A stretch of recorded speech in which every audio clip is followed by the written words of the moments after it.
Welcome back to the deep dive. Today, I think we need to just forget everything you might think you know about digital assets. Hmm. We're stepping into a realm of commerce that, frankly, challenges all the conventional wisdom. Hmm. We're not looking at a gadget or a stock or even some complex software. No. We're focusing entirely on a URL, an internet domain name, and the absolutely breathtaking valuation that's been placed on it. We received a whole stack of source material, and it details this one highly specialized commercial proposition. It's all centered on a single asset, the domain name Asiagement.com. Right. So our mission today is really twofold.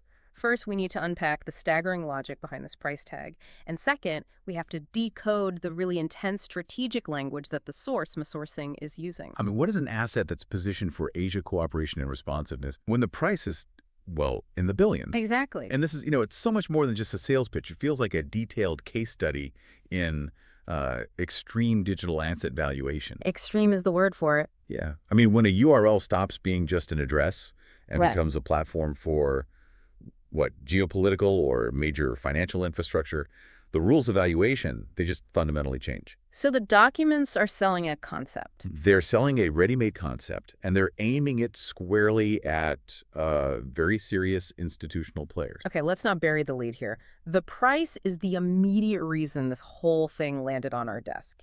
It is the central hook, and the seller has been so meticulously specific, you just need to hear this number to appreciate the scale. Go on. The catalog price for Asiagement.com is jaw-dropping. $3,051,457,102. And that precision, that's what's so fascinating, isn't it? It's not just $3 billion. No. It's down to the last $2. Yeah. That specificity, it signals that a huge amount of effort went into arriving at that figure. It implies some kind of, complex, maybe even proprietary financial modeling. And not just a number they picked out of a hat. Not at all. They're projecting future utility, the potential size of a user base, the avoided cost of trying to build this kind of brand authority from nothing. They're telling you this price is engineered. It's not arbitrary. Okay, let's explore that foundation then. Why this name? Why is Asiagement.com considered so powerful that it warrants a multi-billion-dollar price tag? It really all comes down to what you could call semantic engineering. The sources argue the domain has this inherent authoritative meaning. Which is? It's a blend, a strategic blend of Asia plus engagement plus management or movement. Oh, I see. So it instantly communicates this high-level mission of interaction and coordination across the entire continent. For a huge institutional body, getting a name that's that authoritative, memorable, and globally scalable, well, it solves their biggest branding challenge from day one. It almost sounds like a mandate, a mission statement that's been distilled right into a URL. Yeah, that's a good way to put it. But along with this very high-level pitch, the sources also had these little technical scraps, just fragmented data points that seem to hint at the ecosystem this whole thing is supposed to live in. Precisely. We saw references to 2025, stocks $1, DUO 37%, and then things like MP4, NewW, NFT, WWW, and IDN. And these aren't just filler. No. They suggest the environment this asset is built for is, well, it's highly modern and it's future-proofed. Can we just break a couple of those down? What's the deal with including, say, NFT and IDN? Certainly. So the mention of NFT suggests that whatever platform is built on this domain, it's expected to interact with Web3 concepts. Okay. Maybe issuing digital credentials or unique assets, verifiable digital identities. It positions the owner right at the cutting edge of decentralized tech. And IDN. IDN stands for Internationalized Domain Name. And for an Asia-focused asset, that's critical. It means the domain structure can support non-Latin characters. Making it accessible across different Asian languages. Exactly. It's essential if you're genuinely trying to build a pan-Asian cooperation platform. So those little bits of jargon, they actually reinforce the massive strategic vision here. It's not just an English word. It's a global, multilingual, future-facing asset ready to go maybe around that 2025 date they mention. And potentially interacting with $1 billion stock concept, whatever that might be. It connects the brand identity to a major financial and tech timeline. It really shifts the whole discussion from just buying a domain to acquiring foundational digital infrastructure. Right. And this is where the analysis has to get a bit sharper. We're moving from the technical what to the institutional who. Why $3 billion? Yeah. This brings us to the core strategic alignment and the very, very selective target market they've outlined. The documents make it completely clear. The seller is looking for an entity that needs a foundational identity, not just, a marketing tool. They're trying to capture the highest ground. The highest ground of digital identity in global diplomacy, economics, regional integration, all of it.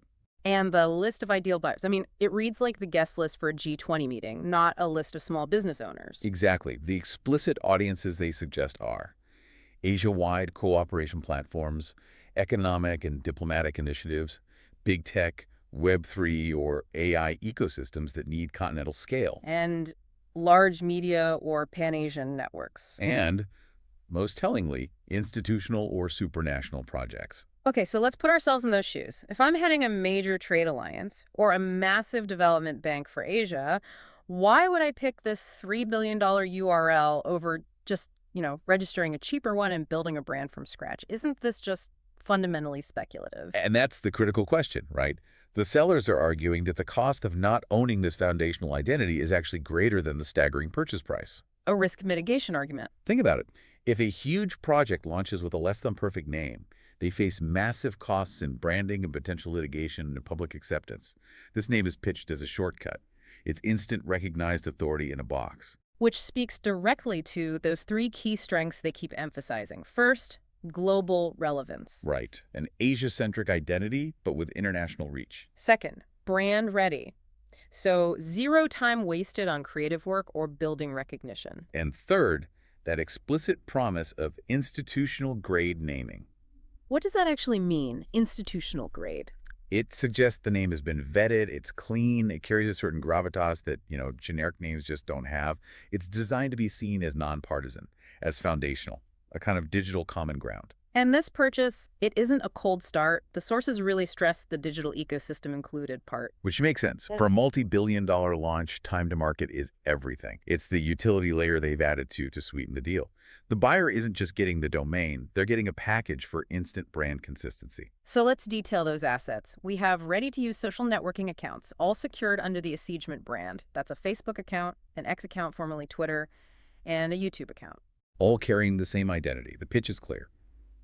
Deploy immediately. No wrestling with brand squatters or trying to get a legacy account back. And that speed is, well, it's critical. Imagine a new diplomatic initiative is announced. They can't afford to wait months to build their digital footprint. Right. Having the major platforms secured and aligned means they can go from announcement to engagement instantly. Now, what about the logistics? You don't just Venmo $3 billion for a domain name. No, the sources are very specific about a secure and compliant process. And that professionalism is part of the pitch itself. They specify payment through escrow.com. Which is a well-respected name in this space. Highly respected. It's an institutional intermediary for high-value digital asset transfers. So that immediately addresses the security concerns. They also lay out a 30-day escrow holding period. What's the significance of that specific time frame? That 30-day period isn't just about security. It's about facilitating the very complex due diligence and transfer of title. With a sale this large, the buyer needs time. Time to verify the IP, to secure the register accounts, to get legal clearance across, multiple jurisdictions. It signals transparency and that they're following international compliance standards. And for anyone listening who might be a potential buyer, the sources give clear contact details. A website, sub.masssourcing.com, a phone number, and a professional email address. But I want to circle back to something, these little anecdotal details in the source material, because they kind of ground this very abstract idea in reality. They're friction points. Exactly. The included social assets. There were these little technical snippets. For instance, the Facebook profile had an error message saying the user was temporarily blocked for going too fast. That small detail is wonderfully illuminating, isn't it? Here you have this $3 billion asset pitched as foundational infrastructure. And it ran into a standard Facebook moderation bot. It just reminds us that even institutional-grade digital real estate exists inside the messy, algorithmic reality of these platforms. It shows the asset is live, it has been used, maybe a little aggressively, to secure its presence. And similarly, there was a warning on the X platform that some privacy-related extensions may cause issues. What does that tiny note tell us? It illustrates that the buyer isn't just acquiring a concept. They're acquiring an active digital presence. It comes with real-world technical liabilities and, ongoing management requirements. So digital sovereignty, even at this price, still has to deal with the terms and It conditions. still relies on the shifting sands of external platform governance. Okay, now we get to the section that really justifies this deep dive, and that astronomical price. We have to look at the highest level terminology they use in the final section of the sources. Right. This is where the pitch moves completely beyond traditional domain sales metrics and into, well, sovereign strategy. The language used by Sourcing is designed to appeal to buyers at a governmental or multinational level. So what are those specific high-stakes phrases we need to focus on? The sources explicitly claim the domain is eligible for perpetual island exchange frameworks, and most critically, that it can be positioned as a digital sovereign asset. Okay, let's stop there. A digital sovereign asset. That is a massive claim. What does that even mean for a URL? It implies the purchaser isn't just acquiring a commercial investment.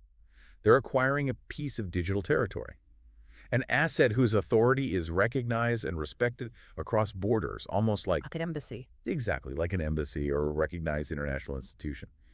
It suggests the domain is meant for non-commercial functions, security, official communication, data governance for an entire geopolitical bloc. It elevates its function way beyond corporate branding. Completely. And then there's this perpetual island exchange framework. It sounds incredibly specialized. Almost bespoke. What are the implications there? Well, the sources don't define it in detail, but the term itself implies some kind of established mechanism for the non-transitory transfer of assets, assets meant for eternal foundational use. So governmental, institutional. Philanthropic, maybe? Yeah. The word perpetual suggests long-term irreversible stability. It removes it from the volatility of the commercial domain market. If it fits this framework, it signals the seller has already figured out the pathways for major institutional ownership. So it's designed to be the digital equivalent of a dedicated neutral territory, which connects perfectly back to that institutional grade naming strength we talked about earlier. Absolutely. And it raises a really important question for you, the listener. If a domain can genuinely be marketed and valued as a digital sovereign asset, what does that suggest about the future of digital real estate, especially when it's tied to a geopolitically crucial region like Asia? That is the seller's ultimate strategic move, to transform a URL into infrastructure. It is. This deep dive has shown us an incredible journey, from a simple domain name to a proposed strategic multi-billion-dollar asset for global diplomacy. It fundamentally redefines the ceiling of digital asset value. The sources lay out a very compelling, if audacious, blueprint. It's a sale where the asset's value is tied entirely to its future utility as a unifying, authoritative brand for massive international endeavors. It's a calculated necessity sold at a premium. It is. And the final implication for us to consider is this. When you look at that $3 billion plus price tag, you have to ask yourself, what kind of organization, a government, a powerful financial cooperative, a decentralized tech alliance, what kind of organization could possibly have the mandate and the necessity to acquire a brand-ready institutional asset at that highly specific price? The number itself is a statement. A statement of calculated, non-negotiable ambition. Which leaves us with a provocative thought for you to chew on. If digital assets can truly be structured as digital sovereign assets or fit into these highly specialized frameworks, does that fundamentally change how we should view international diplomacy and cooperation in the digital realm? Could the next major pan-Asian geopolitical accord be hosted on a platform whose very foundation was acquired for $3 billion? Something to consider as you think about the future intersection of branding, finance, and global digital identity. Thanks for diving deep with us.